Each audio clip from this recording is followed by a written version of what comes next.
Nagsalita na, Matet De Leon nilabas na ang baho ni Ian De Leon matapos ubusin ang yaman at pera ng kanilang ina. Tila hot topic sa mundo ng showbiz ang di umano'y agawan ng yaman at mana sa pagitan ng magkakapatid na sina Matet De Leon, Ian De Leon, Lotlot De Leon, Kiko De Leon at Kenneth De Leon, matapos nga mamaalam ang kanilang ina na si Nora Honor o mas kilala bilang si Ate Guy kamakailan lamang. Sa pagkakataon na ito sa naging panayam ni Matet De Leon sa reality show na Fast Talk with Boy Abunda, naging bukas ang actress sa kanyang talambuhay at sa kanyang kapatid na si Ian De Leon matapos magkaroon ng hidwaan sa kanilang pagitan dahil umano sa pagwaldas nito ng pera at kayamanan ng kanilang ina nang walang pahintulot sa kanila.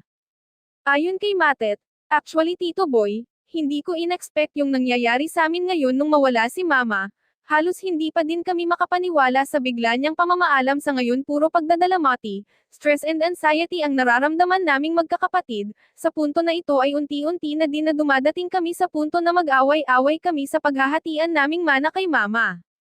And mas kinagulat at kinagalit ko ng galawin at waldasin ni Ian ang lahat ng ito nang walang pahintulot sa aming magkakapatid. Actually pinaamin ko siya and sinabi niyang nalulong siya sa bisyo and all of my mama's properties binente niya para makapagbayad sa lahat ng utang niya and at this point kailangan niyang pagbayaran ang lahat ng ito."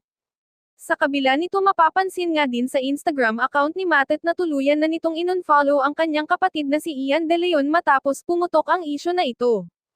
Samantala sa hot issue na ito ay usap-usapan nga din sa mundo ng showbiz ang biglaang pagtatago ni Ian De Leon ngayon, at maging ang mga social media accounts nga nito ay naka-private na rin upang makaiwas sa issue at ibabatong paratang ng mga netizens sa kanyang ginawang kamalian. At mas nakakawindang pa nga daw ay hindi pa alam ng ama ng mga ito na si Christopher De Leon ang tinatagong baho ni Ian na siyang kinakaabangan ng lahat, na di umano'y inubos nito lahat ng savings at kayamanan ng kanyang ina na si Nora bago ito nagkasakit at winaldas ang pera nito sa kanyang lahat ng bisyo, na kailanman ay hindi rin napakinabangan ng kanyang mga kapatid dahil sa kanyang pagiging makasarili. Kaya ganoon na nga lang katindi ang galit ni Matet kay Ian, dahil sa hulit-huli nga daw ay walang kahit na anumang napatunguhan at wala silang napala sa perang kinuha nito mula sa kanilang ina.